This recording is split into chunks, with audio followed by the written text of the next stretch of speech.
Thank you for holding the hearing today. Mayor Foxx, welcome to the committee.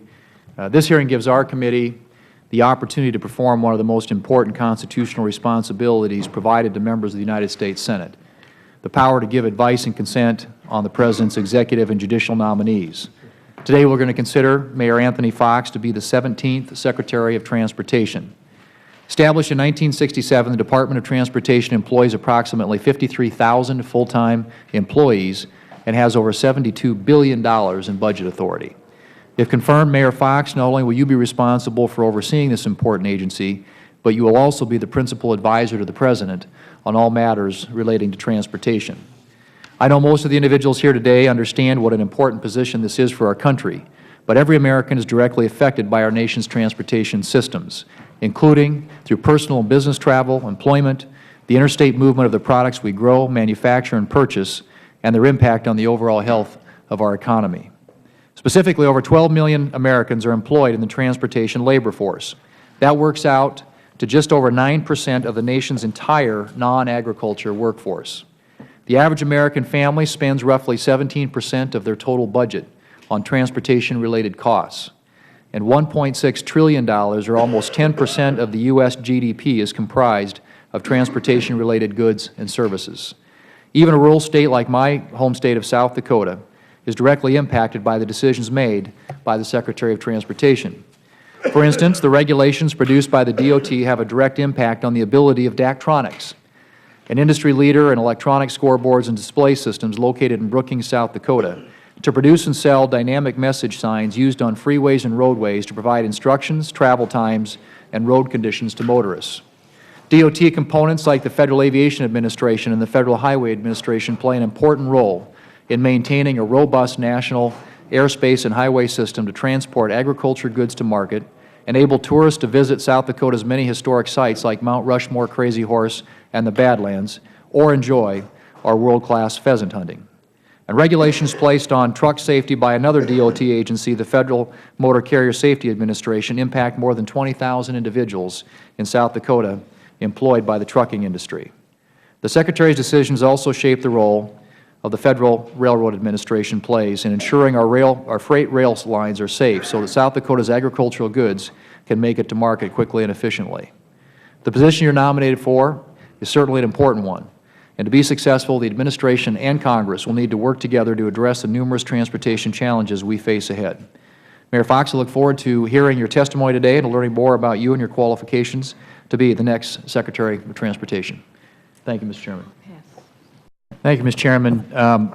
Mayor Foxx, the oversight of the activities of government departments and agencies is a serious responsibility of all members of this committee. If confirmed, do you pledge to give thorough and timely responses to requests for information and other correspondence to all members of this committee?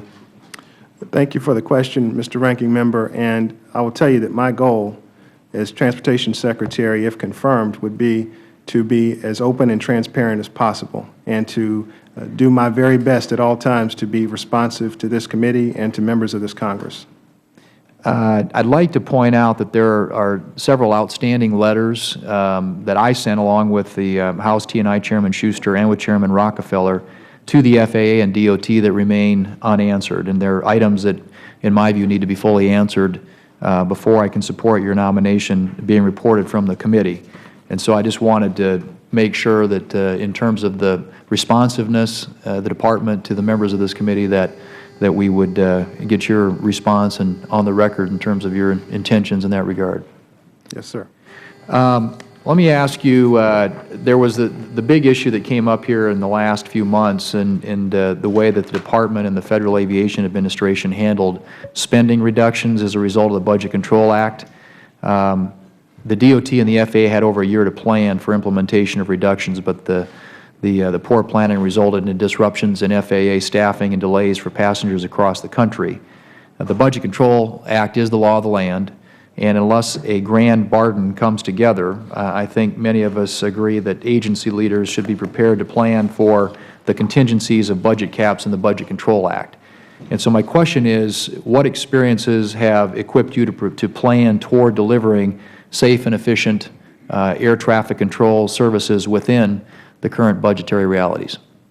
Well, Mr. Ranking Member, I will say a couple of things. As a mayor, I serve in a capacity in which we have to balance budgets and we have to work within what's there. And I have lots of experience in doing that. When I took the oath of office in Charlotte in 2009, our revenues were $200 million less than what they'd been the year before. And we had to work within that. We didn't raise taxes to get there. We actually had to work within the resources. And we found some innovative ways to do it. We were able to negotiate a new public safety pay plan.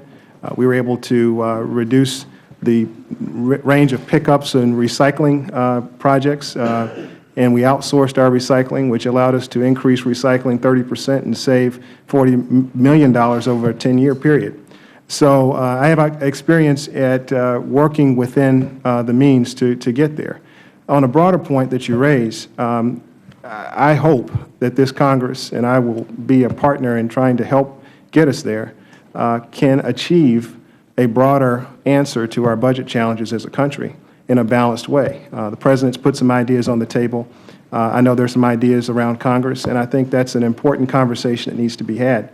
If we are left with sequester, it would be my goal to do an effective job of working within the administration and working with this Congress to have a no surprises result, and that's what I will be trying to do. Okay. Let me ask you, shifting modes here, if I might, for just a minute. As Secretary, what role do you see yourself playing in the reauthorization process when it comes to MAP 21? The highway bill expires at the end of the next year. We're going to be going through that process again, and I'm wondering what your thoughts are with respect to that particular process and what role you see yourself playing in it. Well, I'd like to be an active participant in the discussions about reauthorization of MAP 21. Of course, we're about 7 months into the bill as it is, and it's a 2-year bill that achieves many things that I think are important, such as looking at performance measures. There are more than 60 rulemaking provisions that are contained in the bill, but clearly we need a longer-term surface transportation bill. We need a longer-term answer to the sustainability of our funding sources. And those are questions that I want to be an active advocate both within the administration and with Congress. And there are always, with regard to this issue, always seem to be more projects than there is funding. And I'm curious as mayor how you've gone about setting priorities when it comes to determining which projects get funded and which don't. Well, you know, Charlotte has had a long history of working very carefully with state and federal partners to get projects done. And in a city, there are some situations in which there's a state road and you need state help to be able to get that road completed or expanded, and we've had great success making the case for that, using regional partnerships not only within the city, but in some of the rural areas around the city. Within the City of Charlotte, in terms of our budgeting, we've had to make some very tough choices. We have, over the past couple of years, been talking about a significant capital program, but that program is about 1/5 of the size of the needs of projects that we have within the city. So we are working very hard. We're always working to make our priorities, but here's how I would look at it from a transportation perspective. Number one, which priorities are going to be the most helpful in helping us ease some of our mobility challenges, connecting people to jobs and to the global marketplace, and leverage what's there. In Charlotte, we try to leverage housing and other commercial developments that are near our transportation systems. There are some other considerations that may exist in places that aren't as urban as Charlotte, and we want to be very sensitive to that, and I certainly would be as Transportation Secretary. One final question, and my time's expiring, but tell me what do you have a 53,000 employee staff, workforce, American people, a lot of people depend upon you, look to you, need to be able to build trust. And we've had some recent examples of government agencies where that trust is broken down.